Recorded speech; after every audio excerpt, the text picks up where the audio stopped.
Three,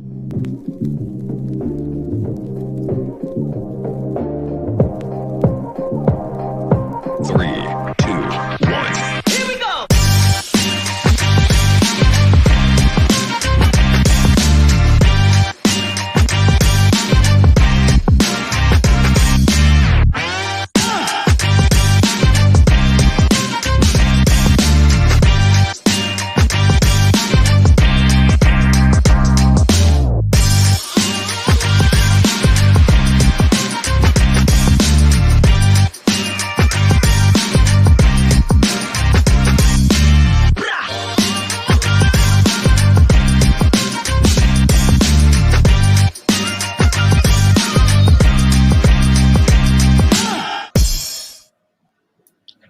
I can easily always jam to that intro music. In the background, when you guys aren't watching backstage, I'm kind of like jamming to it, but then when the camera comes on, I'm very serious.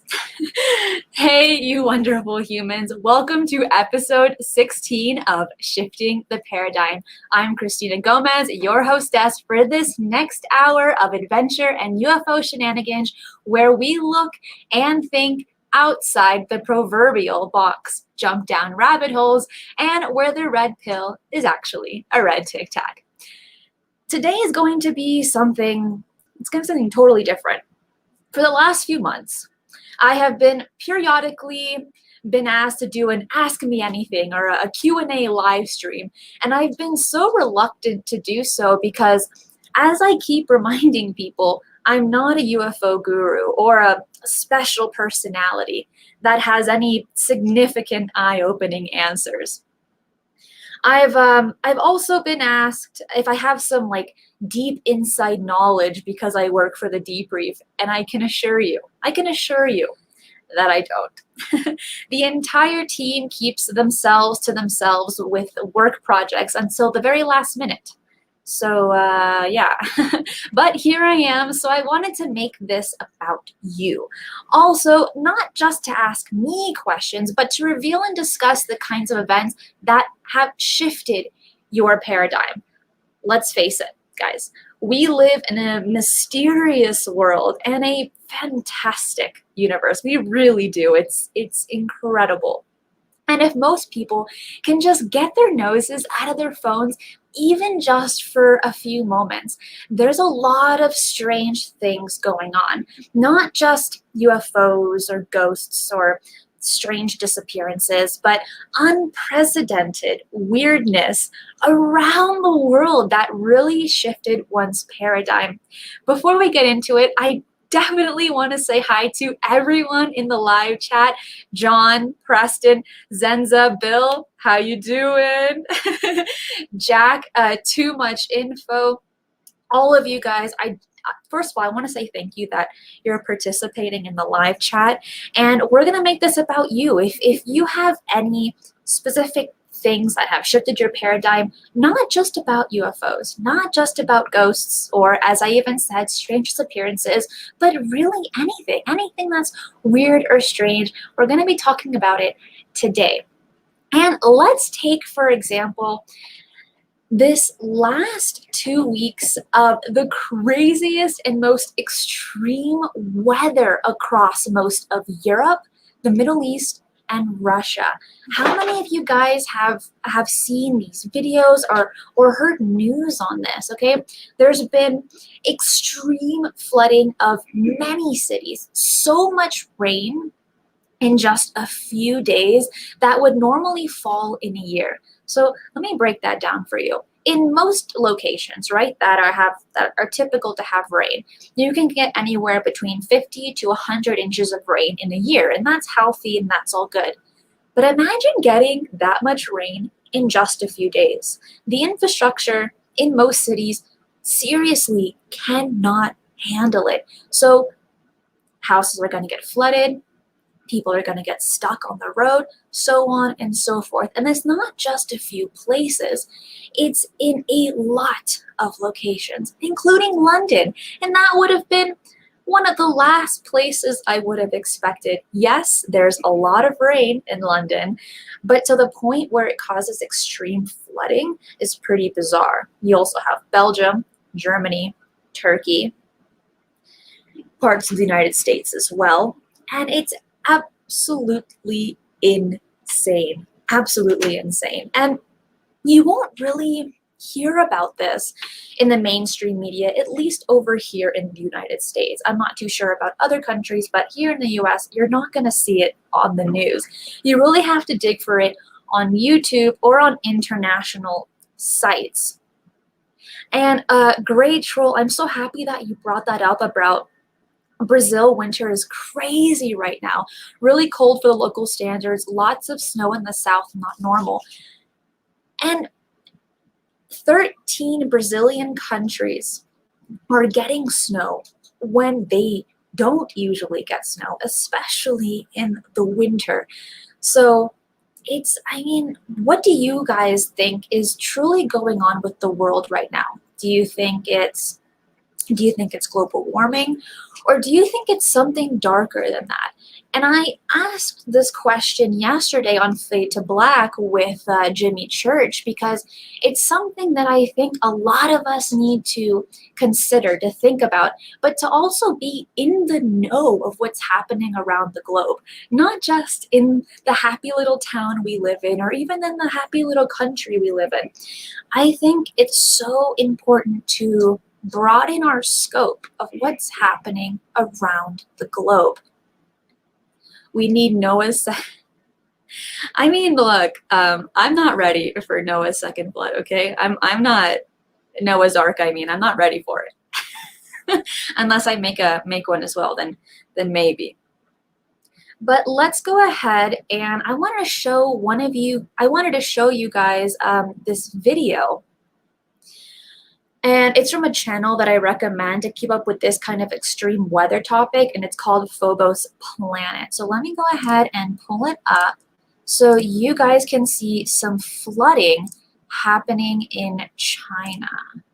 So there is that. Let's press play.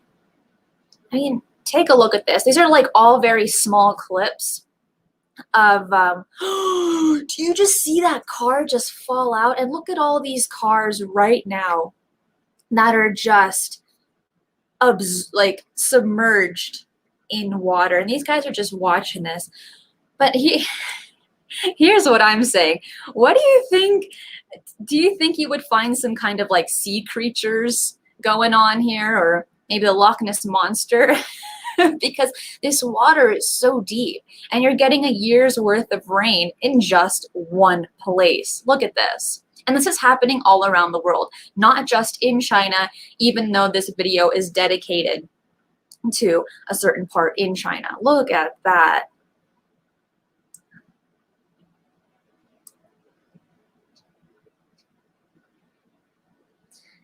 Yeah, Tina says, that's crazy looking. All those cars just floating away. And even in parts of India, there are intense floods. And for some people, they spend a life's savings just to get a car, to be able to get from one destination to another, and they lost it all. Here in the US, we're pretty lucky that many people can afford cars or do some kind of payment plan.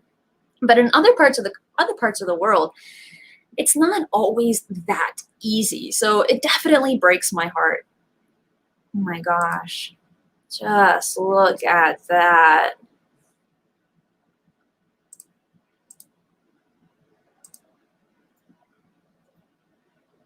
It is crazy. Do you see that too? And there was also an instance, let me show it on my screen. Also an instance of a certain part in China where a tunnel flooded and 200 people died in China. That was pretty crazy. Excuse me. Hey Zofa, how are you doing? Thank you so much for the 10 pounds. He says, ICE5 orange orb triangle, remote viewed my friend, but recent shift of paradigm, discovered an order or supernatural woman in white who influence religion, pilot UFOs, and shapeshift into bovine animals. Wait, like, hold on. So you've seen this? So you discovered a supernatural woman. How did you get in contact with her? That's my question. That's pretty bizarre. Supernatural woman in white. who influence religion, pilot UFOs, and shapeshift into bovine animals. How would you even classify that? I haven't heard of a being being able to do all of those things, especially very specific on the fact that she pilots UFOs. That leads me to a lot of questions. That leads me to a lot of questions. Thank you so much. If you can, oh, here we go. He said, oh, sorry. Zofa said, found them in records. They are connected by 4 colors. Tina says, looks like there's a strong current too. Looks like a river. Absolutely. I mean, again, with these floods around the world, they're getting a year's worth of rain in just a couple of days. That's for people that are going through something like this, for people that are encountering extreme or bizarre weather. That's a paradigm shift. You're seeing something that you're not used to. You have to adapt to it in a specific way, either by somehow changing your job, getting another way to go from one destination to another, having to remove water from your home if your house is flooded. It's definitely going to change your perspective on how you're going to get these things fixed.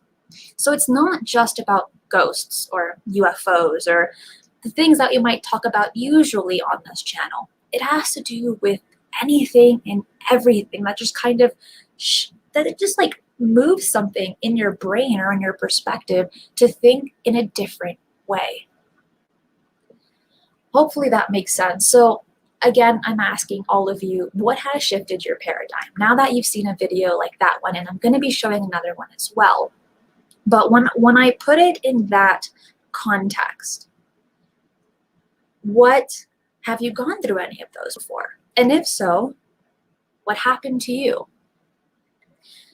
Tina says, it's awful, it's life-changing. It is, and you're never gonna look at things the same. I've lived through a few floods in my lifetime, and it was pretty scary. It was pretty scary because you lose everything. And you just have to casually wait for the water to subside and to flow back into the ocean or the river or to whatever close body of water that you're near. I don't think that made sense what I said. But we all encounter something weird in our lifetime. Otherwise, you're not living life. If you don't have something weird in your life, then you're not living it. Let me show you this next video of the snowstorms in Brazil. Let me share my screen again, and let's look at this. Look at that. In a country that is classified to be a beautiful tropical country, at least when it's closer to the equator, you wouldn't believe that it would have snow. And in 13 cities in Brazil, you're getting snow like this. They have no idea how to handle it. They don't have the proper jackets or snow boots. They don't have chains on their cars because it's not something that they're used to getting every single year. And if this continues, it will shift these guys' paradigms on thinking, well, now I need to invest in thicker jackets. Now I need to invest in thermal clothing. And I definitely want to keep my car for 10 more years. So I'm probably going to buy chains so that my tires last longer and I don't skid and get into a car crash. I mean, look at this. I mean, sure, it might be fun to build a snowman for a day, right? But for locations that are simply not used to it, these pipes can freeze. And when the pipes freeze, you're not going to get any running water. And that, no one wants that. Look. Absolutely insane. I've never been to Brazil. My mother has, obviously being from Venezuela. She has been, and she said it was beautiful at the time in the early 80s and 90s, but for myself in particular, she never told me any stories of when it used to snow. She's like, no. never used to snow. Anna says, sad we didn't design cities that could handle that much water and clean it and redistribute it. Droughts in some places, flooding in others. How I could say that is, us humans, overall, we build only for the near future, and we live in the present moment, or at least a few days in the future or a few days in the past. We don't think in locations that we live in currently. And after we've lived in these cities for a certain period of time and we understand what the weather is like, we don't compensate that thinking, well, you know what, maybe in 10 years it might flood, so let me redo all the infrastructure. We don't think that far ahead if it's a maybe, if it's a what if. So, Anna, I completely agree with you. I think we should, but overall we don't, because these are such extreme conditions that no one would even consider happening in their lifetime. Brazilian houses don't have heating systems. Great, I didn't know that. I didn't know that was all throughout Brazil, but it is a rather warm country, so I can understand that, but still. Oof, that means they can't handle the snow. They'll be sleeping with 5-6 blankets if they have that many in their household, and hopefully try to fall asleep. I know this was what, a year ago, and I can't remember what hurricane it was, but I remember in Houston, at least in Texas, there was a really big power outage during the winter. I think it's probably in December, so what, like 7-8 months ago. And with the power outage and the freezing weather in Houston, right? Because it's humid and that coldness goes straight through your bones. People were getting incredibly sick because they had no heating. And the hotels that did have power were completely booked, every single one of them, because people just cannot withstand to be living in such cold conditions without running water, at least, hot water, right? Heating, or no blankets or amount of jackets can insulate you that much. We're just not used to it. So there is one example. Oh my goodness. Let's see what you guys are saying.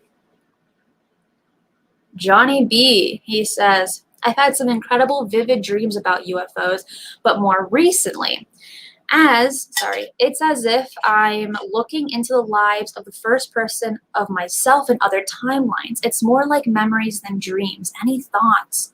Whoa, Johnny.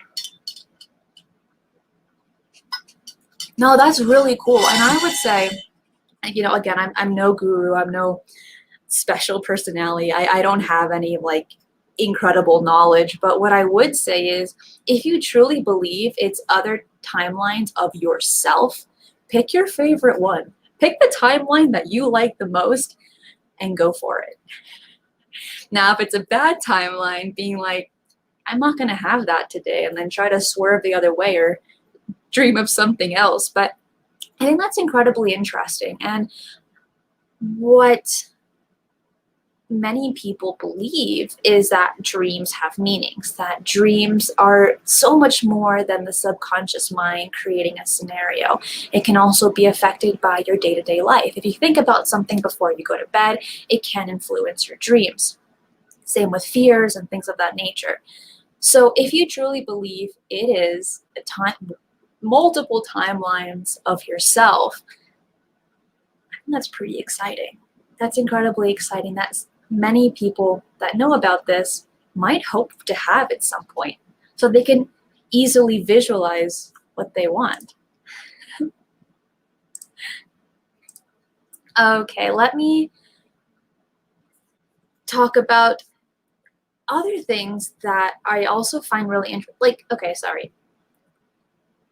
All of this weather, all of these dreams, these situations are truly strange stuff. So if I can list just a few countries that are devastated by these floods right now, I can tell you just a few right off the back of my hand, okay? You got Belgium, France, Germany, Denmark, India, Italy, Turkey, China, Indonesia, Russia, Costa Rica, and London, like I had said. These are very, very scary times for many of us, because we just don't even know how to handle these situations.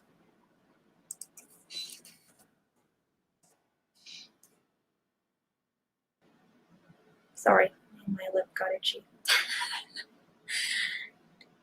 I've never been so scared, LOL. Dude, me neither. Me neither. And even just yesterday in Alaska, it had the strongest earthquake that's been recorded in 50 years. So you're getting all of these things. You're getting a little bit of everything.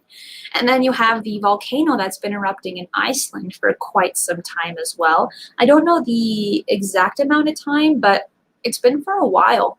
And that's pretty freaky too. Does that mean that other volcanoes are going to be erupting as much as this one is? So many things are going on. And yes, we're all excited for the 180-day report, all the talking about what the mainstream media is talking about when it comes to UFOs, but let's look at everything. Let's look at everything. When it comes to UFOs, when I was growing up, the most well-known cases that got me hooked was Travis Walton, Whitley Strieber, the Roswell crash, as not only the most famous, but the ones that I kind of grew up on.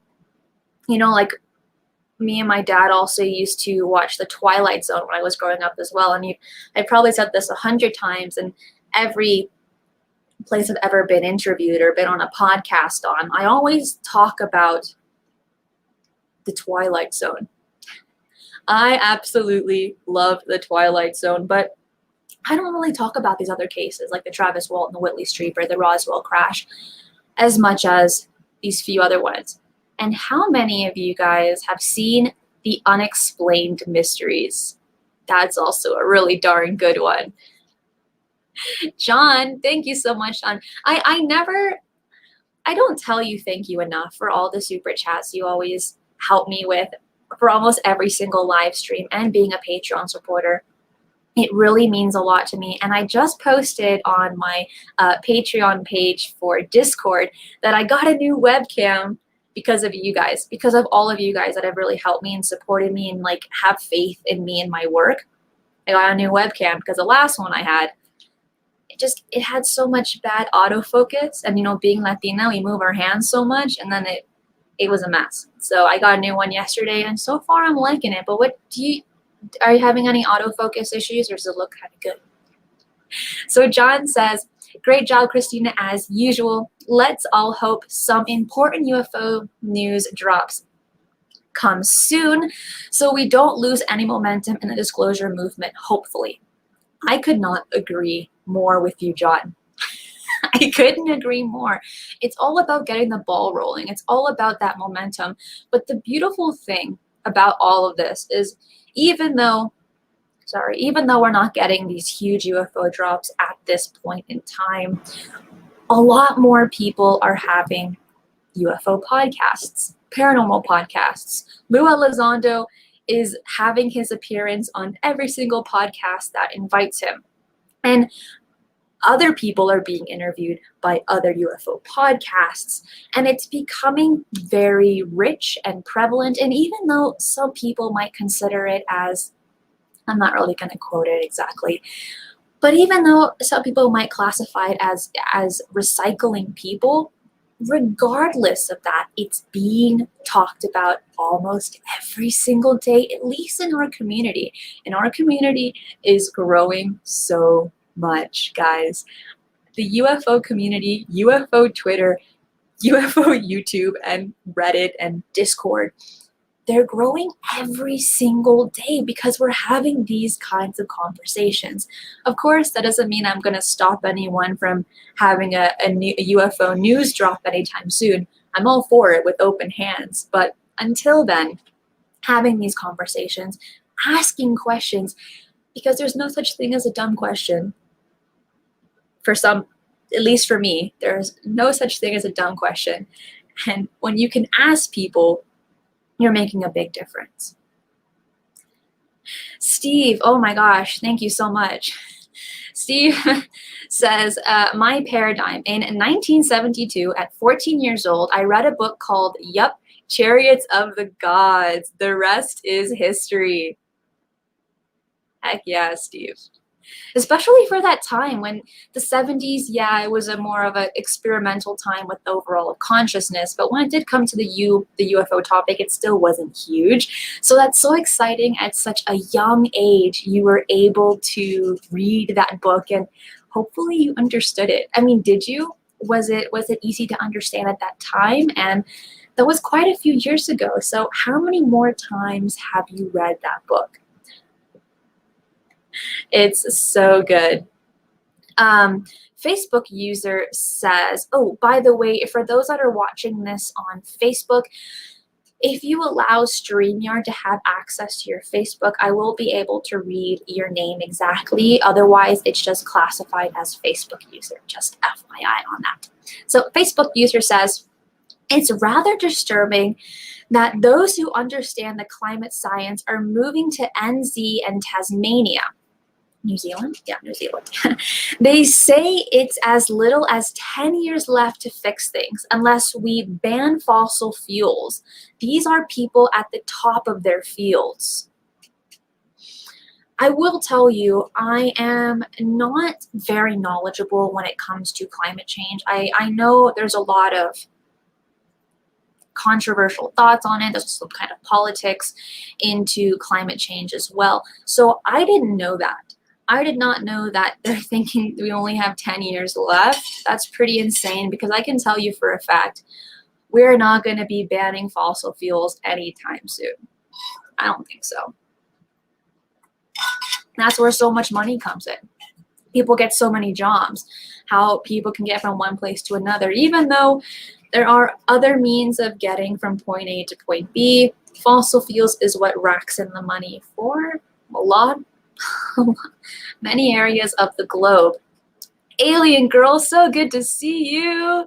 I never get to say hi, so I wanted to say hi to you. Amy, you're so sweet. If you guys do not know Alien Girl, which I know you do because she's everywhere, go subscribe to her YouTube channel, guys. She's such a sweetheart, such like a little smiling ray of sunshine. Go subscribe to her.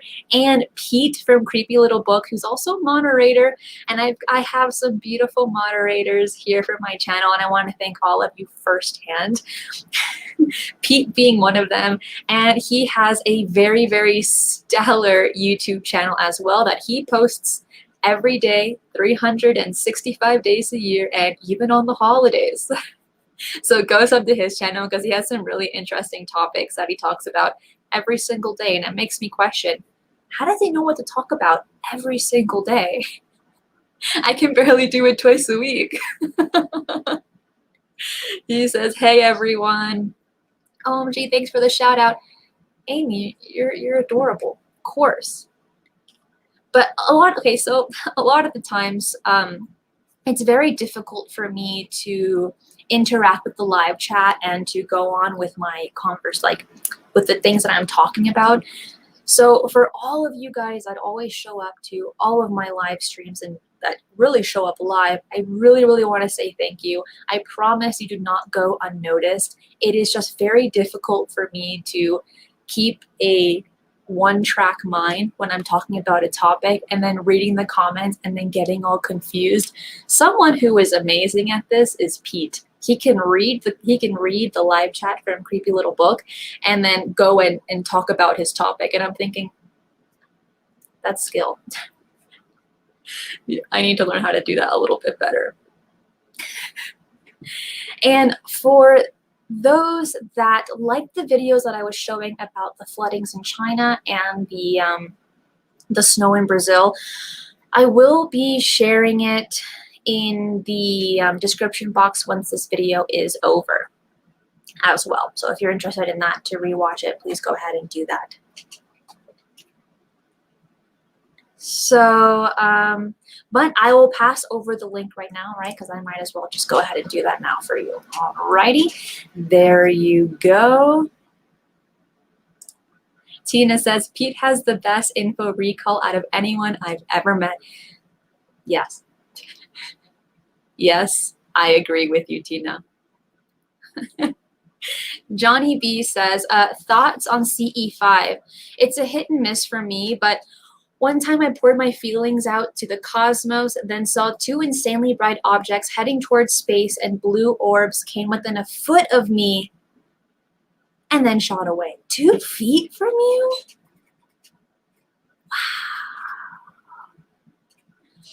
So CE5 is, you know, Stephen Greer meditation for contact, but this isn't anything that's new. CE5, right, if you want to label it as that, it's a very ancient practice, an ancient Vedic practice of just really intense meditation, right, intention. So what are my thoughts on it? Look, if you want to do it, just do it, right? I do meditation, but not necessarily for contact, you know, at least in Hinduism. So I think meditation is very healthy. I think it's very good to practice so that you have a one-track mind and get things done nicely versus being scatterbrained.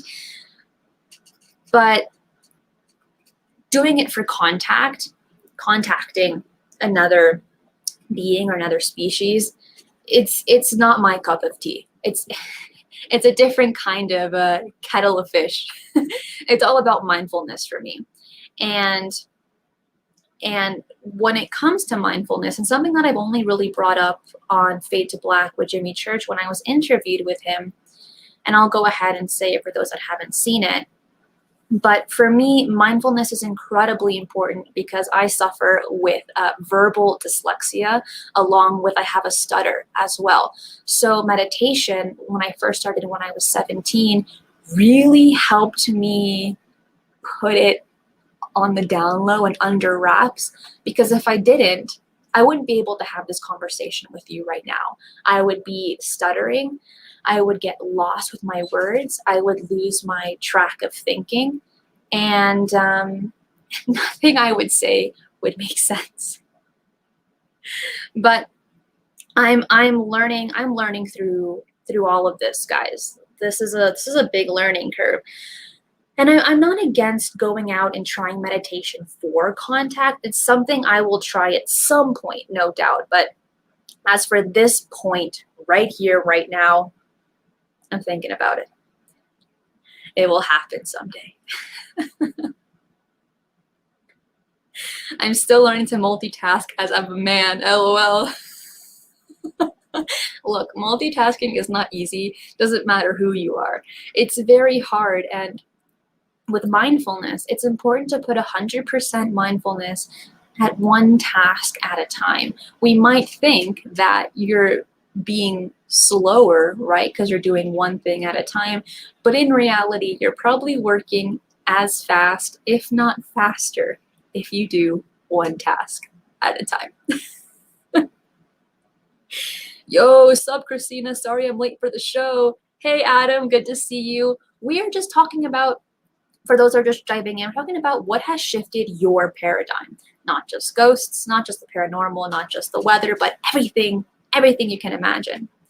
Preston says, paradigm shift in 2013 when my 3-year-old son asked, "Did you bite a finger off an alien?"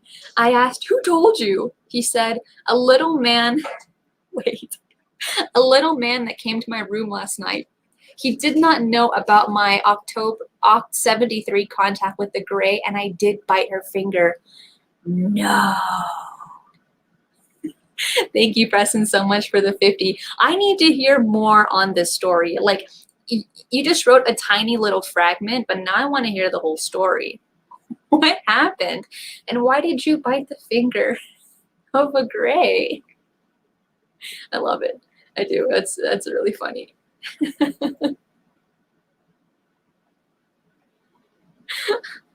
You guys in the live chat make me laugh, and I'm so happy I'm able to interact with you guys live versus reading it after the show's over. Oh, the Vortex said, I attended a Greer sanctioned CE5 gathering and found out that their process implements the use of Hindu Vedic mantras. Interesting. Yeah, I mean, like I said, it's nothing new. CE5 is nothing new at all. It is Vedic practices. John Q says, hola to me, Pete, Tina, and Tim. Rock on. Thank you so much. Oh my gosh. Oh, and Tina says, hey, and thank you, John Q. I'm happy you said thank you too. I am happy you said thank you too. Back to a little bit on Stephen Greer. If we look at it, right? Stephen Greer went and spent a considerable amount of time in India talking to sadhus, gurus, and babas. You know, he learned about meditation, learning about mantras and chants, and then he brought it back here in the United States, and he said, I liked everything that I learned.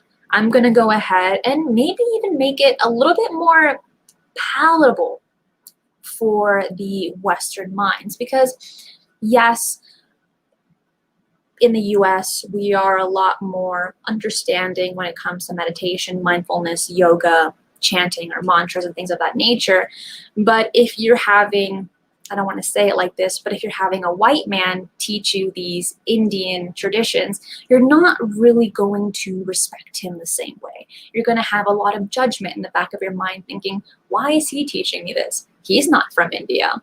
So, and I'm just speculating, guys. This is not true. I don't have contact with Greer, but what I think is he took everything that he learned and he just tried to make it more understandable for the Western minds. Ancient Hindu scriptures speak of the vimanas. You guys heard of this? It's also been mentioned in Ancient Aliens. You have blue-skinned gods, etc. The ancient history, the spiritual practices of India are insanely incredible, And they believe this just because through their meditation, through trying to tap into the things that maybe our normal eyes can't see, they're able to talk about these things, have mantras about these things of different realms, of different alien species or gods and other things of that nature. So for those that are not too familiar with ancient Hindu scriptures, I recommend it. It's not only fascinating, but it's also incredibly beautiful as well.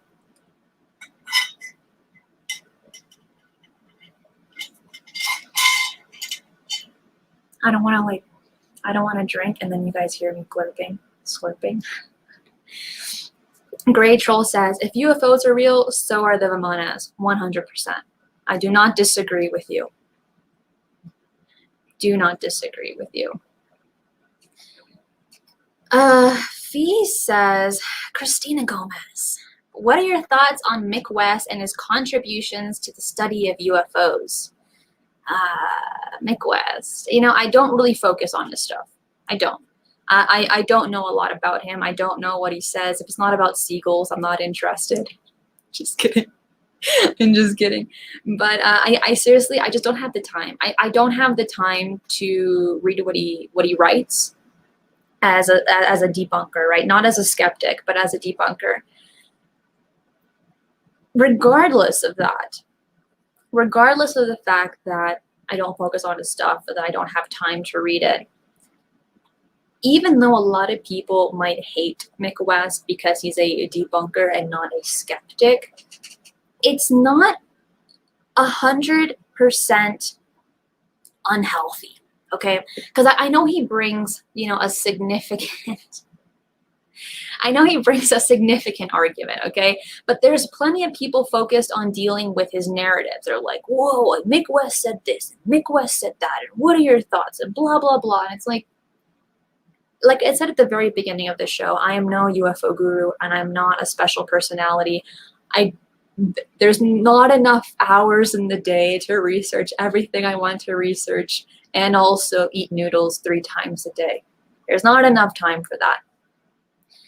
But what I can say is, even though I don't focus a lot on Mick West, I think it is healthy to see other perspectives of this UFO topic. Even though I might not agree with him, even though many people don't even agree with him, to see another point to something, even if it's wrong, helps you build your argument stronger on what you believe in. That's my take on it. Hopefully that answered your question in a very roundabout way. Hopefully it did. Zofa says, Cristina Gomez, there is a Vedic text where a man summons a flying palace with his mind, also relating to those 4 colors of the woman in the white again. They are Krishna's incarnations. Well educated, my friend. I didn't know about that, nor did I place the 2 and 2 together, but that is incredibly interesting. And again, just the Hindu culture is just beautiful, and there's so many bits and pieces to it that I don't have all the time to do it all in one go. People can't handle others having a different opinion anymore. Social media and mainstream media have killed independent critical thinking. It's terrible. I agree with you. I agree. There's a lot of bickering and fighting, and it's truly too much. It's truly too much. We need more unity and critical thinking, and this is something that we're not taught in school. If we look in our middle school experience, high school experience, the only time when there's unity is when you look like everyone else, when you have the same thoughts as everyone else. Is that unity, or is that something else? And when it comes to critical thinking, we don't learn in school how to do critical thinking. Look, I graduated high school in 2018, 2019, so it's still pretty fresh in the back of my mind of what high school was like. And let me tell you, it's still awful. For those that have graduated many, many years ago, high school is still terrible. Nothing has changed. If not, it's only gotten worse. But from what I remember, I was that really weird kid in high school. I'm just going to go ahead and spill my guts to you guys. So I was that really weird kid in high school. I transferred my sophomore year from a small school to a huge, huge school.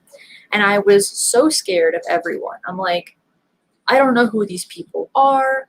As soon as I walked in, everyone looked the same. And I was like, no, I'm in the Matrix. Everyone's wearing the exact same clothes. Everyone looked the exact same, had the same jewelry, had the same lingo, and I was terrified. I was mortified. I came from a school that was an international school, so only maybe 1 or 2 Americans per grade. The rest were expats.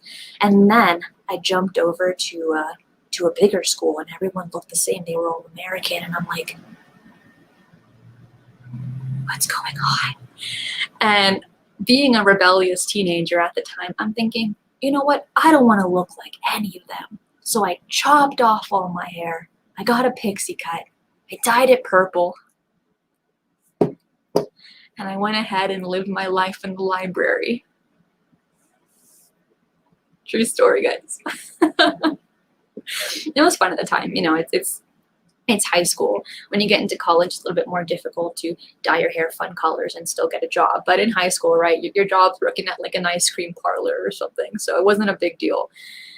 But it's scary. It's scary. We have killed independence in school, in our workplace, in our society. And there is no critical thinking. We don't learn how to think for ourselves. Instead, we're force-fed history that isn't necessarily 100% correct. We don't have good presentation skills, at least in the United States. And all of our tests are, is it A, B, C, or D?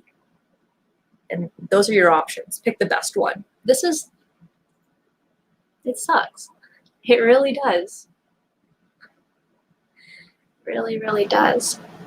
Christopher says, there are so many podcasts and different points of views on UFOs today, but I feel like the people that get forgotten are the abductees and experiencers, firsthand accounts. This is a really interesting point, Chris. And I'm just going to assume, it's only going to be my assumption, and I think a big reason to why these abductees or experiencers are kind of dismissed is because, and I'm sorry to say this, but it's because they're probably not credible, okay? They don't have evidence. Now that's not putting these people down, saying that these stories are not true, but it is very difficult to even talk about your, like, if you did get abducted, right? It's very hard to talk about your experiences. A lot of people that have gotten abducted do not talk about it to the public.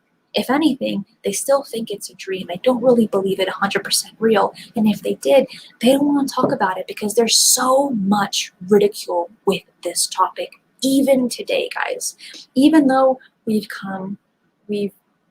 gone really far in the last 7 decades, there's still ridicule attached to this topic. And when it comes to abductees and experiencers, the ones that do come out talking about their experiences, it's hard to classify if they're credible or not. And some podcasters just don't want to take that risk.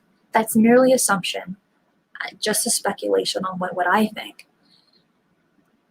But it's not necessarily a good answer to why it should be that way. Let's go ahead and read what everyone is saying. Tina says, this is so cute. She says, Cristina, and you probably end up being the most popular because of that pixie purple hair. Let me tell you, I was not taken seriously at that time. I'm still not taken 100% seriously today in this topic because of my age, my lack of experience, being a female, so on and so forth. Of course, I do have some beautiful supporters, like everyone that's in the live chat, all of my Patreon supporters, everyone that has just really believed in me. I incredibly appreciate it. But I know if I had a pixie purple cut today, it would not fly. It would not fly one bit. Oh, we got our friend from UCR, Luis Jimenez. If you guys, I know everyone knows who he is, but if you guys don't know who he is, go subscribe to his channel. He has some insane energy, some really, really fantastic guests and co-hosts that other UFO podcasters simply don't have. So go ahead, subscribe to his channel, click the bell so that you do not miss his videos almost every single day. It's good to see you, man. We're just having a chat. You know, you hung your hair in the library. That's funny.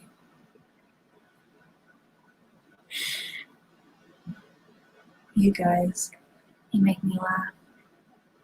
Tina, Amy says, I was a wild teen. It's the best time to be alive. It's when you're a teenager and you can do crazy things that people would just kind of like shrug their shoulders for and like, yeah, it's fine. And then when you get older, you just can't do those things. I mean, I remember I was like, I'm in high school now. I can do whatever I want. I have my driver's license, dyed my hair purple, got a ton of piercings on my ears, painted my nails black every single day. Guys, I mean, nothing who I am today, really. Oh gosh. Let's talk about Communion, by Whitley Strieber. Not only the book, but let's talk about the movie for a second. Christopher Walken, that played Whitley Strieber was absolutely brilliant for the role. Do you guys agree or do you disagree? So I have a special place in my heart for Christopher Walken. I like the majority of the roles that he plays in all of his movies. And I think for Communion, I could not have imagined anyone else having that role but him. I could not imagine anyone else having that role but him. Too much info says yes. Hopefully you're saying yes about Christopher Walken. I mean, that was a movie that really hooked me in to this whole topic. That was like, this is the movie that made me have so many questions, because in the movie, you're seeing aliens that are not your conventional movie aliens that are like, you know, teardrop head, gray or green, and blah, blah, blah, boring. These are like short little stubby guys, and you're thinking, am I watching a fantasy movie? Or did this really happen? And if it really happened, what the heck? What is going on? Tina says, I love me some Christopher Walken. Me too. Me too.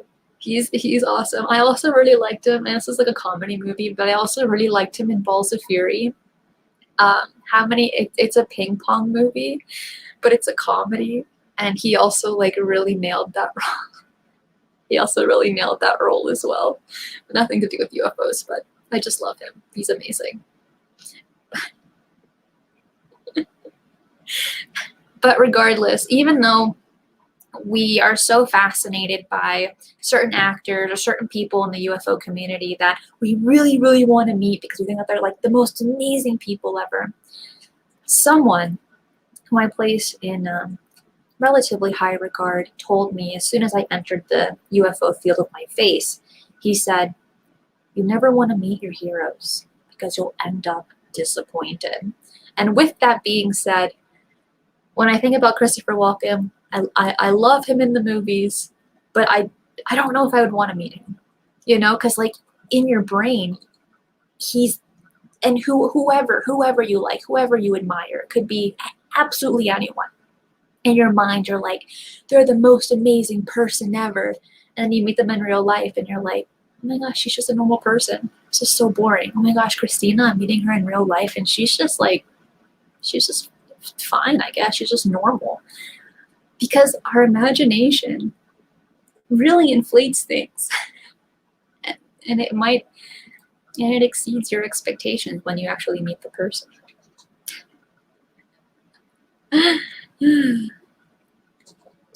So I'm going all over the place today, guys, and I hope you're okay with that. So paradigm shifts, okay? Can you imagine living on Skinwalker Ranch?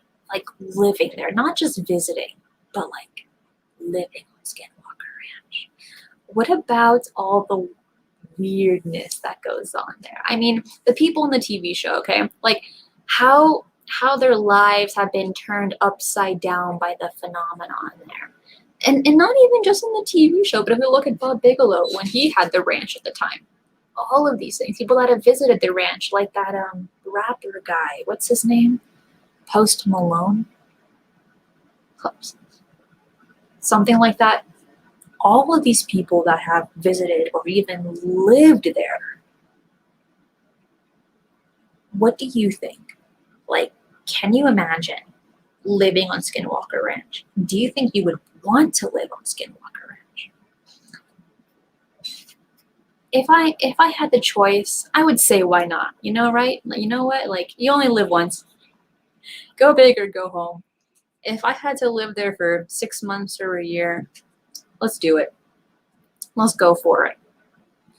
Because, and I know I'm really joking about this, but in all honesty, if you're looking at the TV show, if you're looking at some of the data that has been released, a lot of incredibly bizarre things are happening.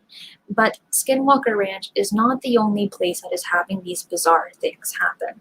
there are multiple parts around the globe where you're gonna have these hot spots of countless weird paranormal UFO sightings in just one area, not just Skinwalker Ranch. So I want to hear your thoughts on it. Would you live there at least for like 6 months or a year?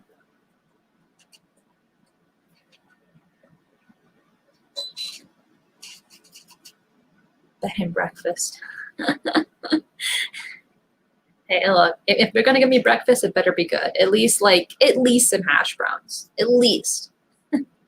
But apart from Skinwalker Ranch, there's also a ranch near Sedona, Arizona, like the Vortex place, which is just as crazy and mysterious as Skinwalker Ranch. And they're pretty close to each other. Utah and Arizona are not necessarily very far.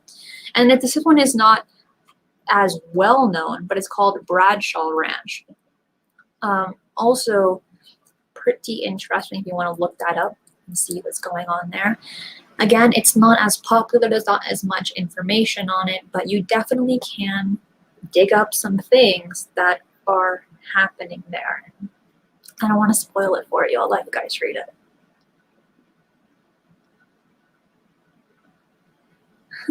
Oh my gosh. Zofa says, someone should check where on the globe is opposite to Skinwalker and see if there are any paranormal reports there too. Zofa, I guess that's going to be you. You're going to be the one checking out what's the opposite side, because now I want to know. And I talked about this in the episode of Portals with Mysteries with the History with Michael Mataluni. If you guys don't know him, he's part of the Singularity Lab. Also fascinating. Go subscribe to his channel. But we talked about ley lines. And I don't know if you guys know about that, but I quickly want to read what Stefan says. And he said, did you see Lou Elizondo's interview with Terry Virts, where Lou mentions that some guys from the Navy saw a huge black something rise from the ocean? It was awesome and scary. I didn't. I did not see that interview. That sounds really exciting. That sounds incredibly exciting. When it comes to the ocean, guys, there's so much unexplored areas in the ocean. So many things that we simply don't know about. And that's why we can talk about USOs as well. When you don't know what's going on, there could be underground bases, right? Underwater bases there, or the Loch Ness Monster, and so much more.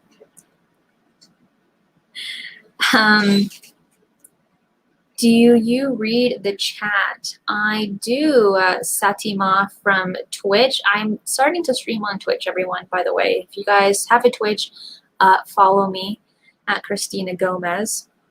But I do read the chat. And I am reading it today especially because today is open day. Tina says, I can't think of a better place to have a base than under the ocean. I love the USO topic. Yes. Just yes to the whole thing that you said. And one of the most, I don't know if it's the right word is educated, but one of the most educated people when it comes to USOs is Preston Dennett. And I was so lucky to have him on the show just last week. And if guys that saw it live, got to see behind the scenes. But when it comes to the USO topic, he's definitely one of the first people that I look into. I look at his research because he definitely hits some really, really exciting and bizarre stuff that other people might not necessarily hit on as hard as he does. So the USO topic is incredibly cool.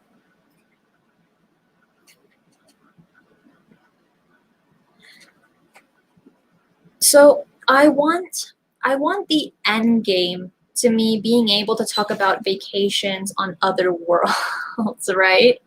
Imagine if we can go anywhere on vacation or on a different world altogether. Seriously though, You know, mankind's future is out there if we do not destroy ourselves. With everything that's going on, it's going to be hard to say if we don't end up destroying ourselves. Johnny B, I hope that I answered your question in a roundabout way, but that's going to be my thing for the end game to be as far as contact, is being able to take vacations on other worlds.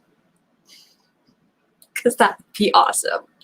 Because look, we have Earth, right? We have the oceans, we have the mountains, we have the deserts, we have the rainforests. We have such beautiful parts. We're so lucky to live on Earth. But imagine if we were able to visit other planets altogether with a completely different environment, 100% different ecosystem. Like, what if the grass isn't green? What if it's a different color altogether? It would blow our mind. It would shift our paradigm to understand that life can grow differently than how it grows here on Earth.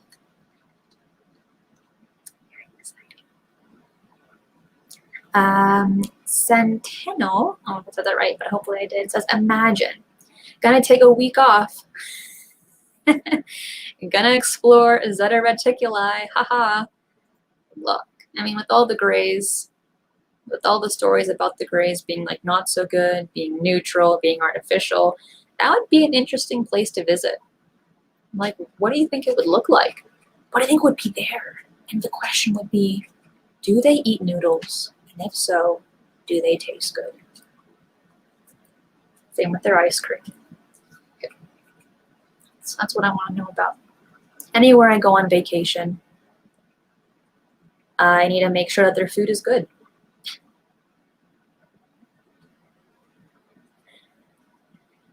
Oh, jeez. We talked about UFOs. We talked about the weather, but has anyone had their paradigm shifted with any ghost sightings? There are a lot of people that don't believe in ghosts. There are a lot of people that say, oh no, that is impossible. But for those that are in the chat, have any of you guys had an experience that like really made you believe in ghosts? Or even a close-up sighting of a UFO. We hear a lot of stories, or we see a lot of footage, right, of UFOs in the sky, but it's like really, really far away, guys, and it's like zigzaggy and it's all over the place. But if any of you have had a close UFO sighting, or even an alien abduction, you know, and if you did, either a ghost sighting, a close UFO sighting, or an abduction, what happens? Like, who do you tell? How do you casually bring up that conversation? Being like, you call your mom and you say, oh, hey mom, so I just saw a ghost. And then what if your mom doesn't believe in ghosts? Like, how would you convince them? How would you convince them? Oh, Centeno said, I do not believe in ghosts, but had a weird experience that made me question it. Well, what made you question it? And why don't you believe in ghosts? But 2 questions in one.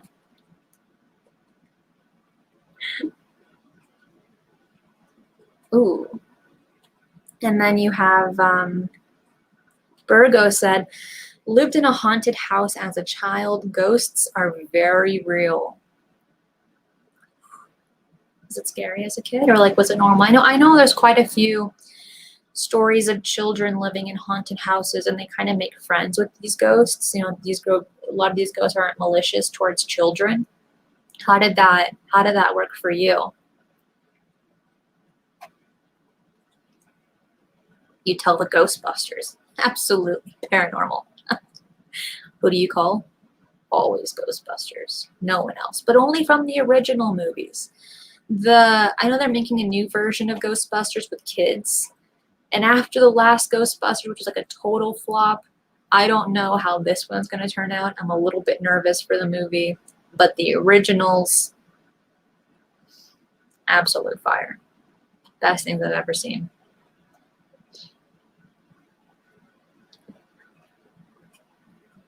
Oh. Oumuamua42 says, one sighting for me. I called MUFON years ago, early 2000s.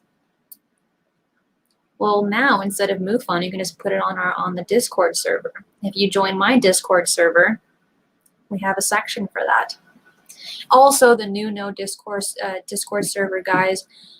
For those that were a part of New No on July 17th, having your eyes on the skies is going to be a more regular event. So if you want to find other people in your state or in your country or in your city and coordinate with them, either by sharing equipment or even going to a similar location together, please join the New No Discord server. I will put it in the description box below so that more people can have their eyes on the skies, because we are disclosure.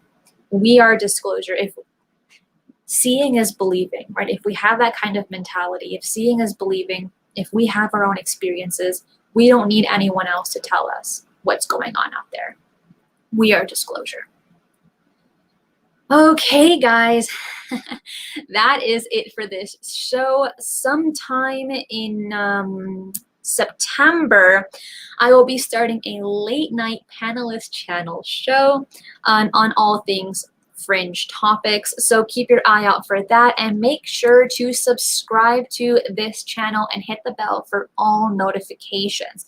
Finally, if you want to help support and develop this channel with me and help my research, please check out my Patreon member page, where you can find a lot of cool perks and extras, as well as behind the scene video and photos. The link is in my Beacon page below. Okay, I do want to say a big thank you to all my Patreon supporters. As always, this is all down to your kind support. Okay, guys, time to sign off. Thanks to everyone who joined me here tonight. I do love you all. Share this video, share this channel, and please join my 24/7 Discord server. I'm serious. You're gonna find at least one group that you're gonna like, and there are so many other like-minded people in my Discord server. Trust me, you're going to either learn something or have a good time. And remember, keep your eyes on the skies.